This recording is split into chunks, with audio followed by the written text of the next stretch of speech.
78 images. 22 of them form the most misunderstood sequence in the history of Western esotericism. Most people think the tarot is fortune-telling, a party trick, something your spiritual aunt does at Christmas. But the tarot was never designed to predict the future. It was designed to map the soul. Every card in the Major Arcana encodes a Hermetic principle. Every image is a station on a journey, from unconscious innocence to conscious wholeness. The Fool's journey is not a story about a character. It's a map of your psychological and spiritual development.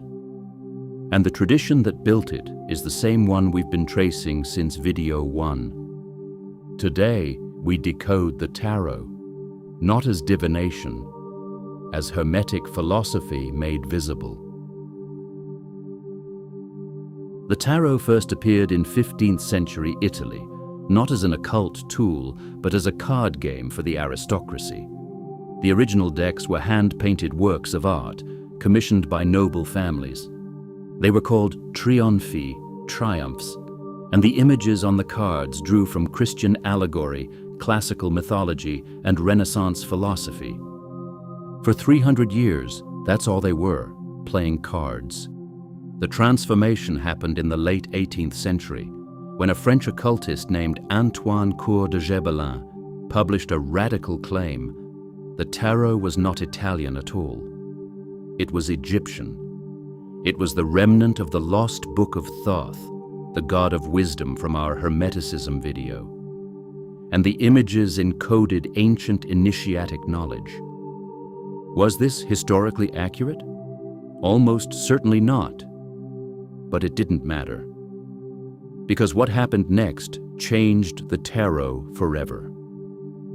Eliphas Levi, the most influential occultist of the 19th century, mapped the 22 Major Arcana cards onto the 22 letters of the Hebrew alphabet, and onto the 22 paths of the Kabbalistic Tree of Life. Suddenly, the tarot wasn't a game. It was a diagram. And every Hermetic order that followed, the Golden Dawn, Aleister Crowley's AA, the builders of the Adytum, built their entire initiatic system around this mapping. The tarot has 78 cards divided into 2 sections. The Major Arcana, 22 cards, represent the great forces and archetypal stages of human experience.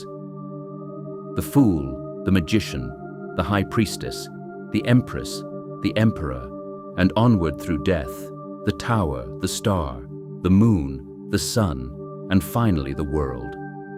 These are the cards that map onto the Tree of Life. Each one is a station on the path between the Sephiroth. The Minor Arcana, 56 cards, are divided into 4 suits: wands, cups, swords, and pentacles. Each suit has 10 numbered cards and 4 court cards. The 4 suits correspond to the 4 classical elements: fire, water, air, and earth, and to the 4 levels of reality in Kabbalistic philosophy. Wands are fire, willpower, creativity, the spark of action. Cups are water, emotion, intuition, the inner world. Swords are air, intellect, conflict, the cutting edge of thought. Pentacles are earth, the material world, the body, what is solid and real. This is not random symbolism. This is the Hermetic principle of correspondence, as above, so below, applied to a deck of cards. The Major Arcana maps the macrocosm, the great spiritual forces. The Minor Arcana maps the microcosm, the everyday human experience. Together, they form a complete model of reality. The 22 Major Arcana tell a story. It begins with the Fool, card 0, a figure at the edge of a cliff, about to step into the unknown. The Fool is not stupid. The Fool is unconscious. They haven't yet encountered the forces that will shape them. They are pure potential, unformed. The fool steps forward and the journey begins. They encounter the magician, the power of conscious will, the high priestess, the depth of the unconscious, the empress and emperor, the feminine and masculine principles of creation, the hierophant, tradition, structure, the inherited wisdom of the past. Then the journey deepens. The lovers, the first true choice, the chariot, the triumph of will. But then comes the reversal. The hermit withdraws inward. The wheel of fortune shows that all things cycle. Justice demands honesty.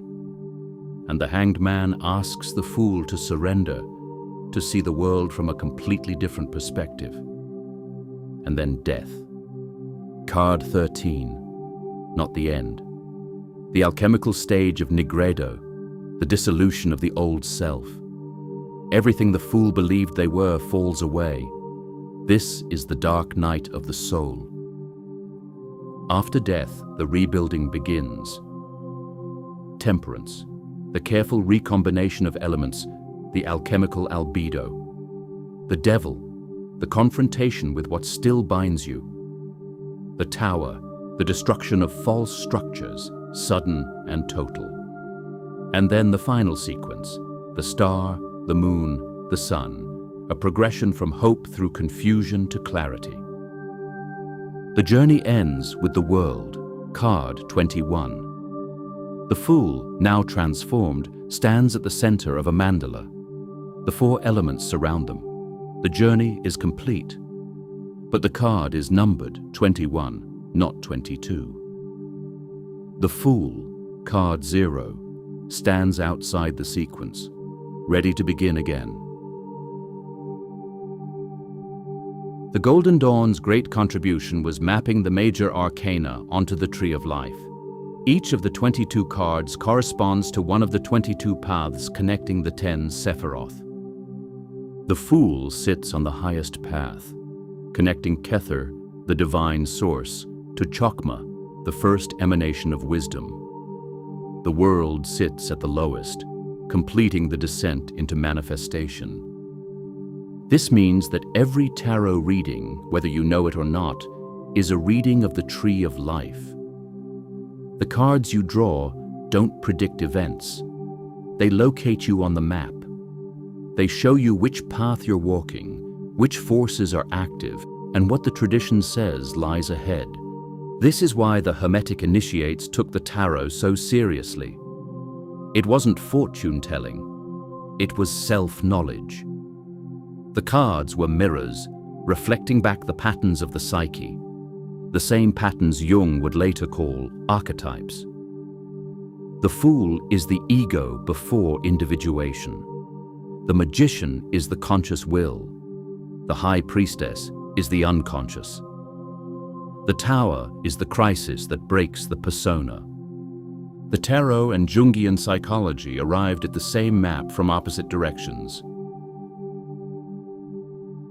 The tarot is not magic. It is a mirror. 78 images encoding the Hermetic principles, the Kabbalistic tree, the alchemical stages, and the archetypal forces that shape every human life.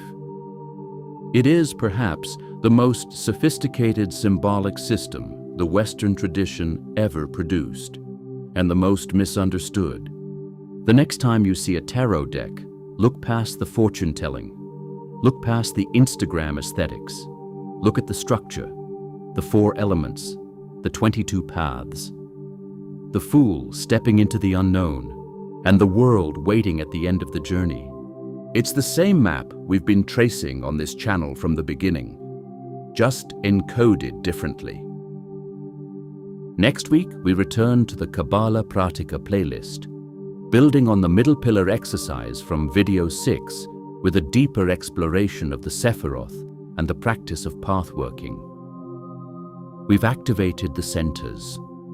Now we walk the paths between them. This is The Hidden Thread. Subscribe if you want to follow it.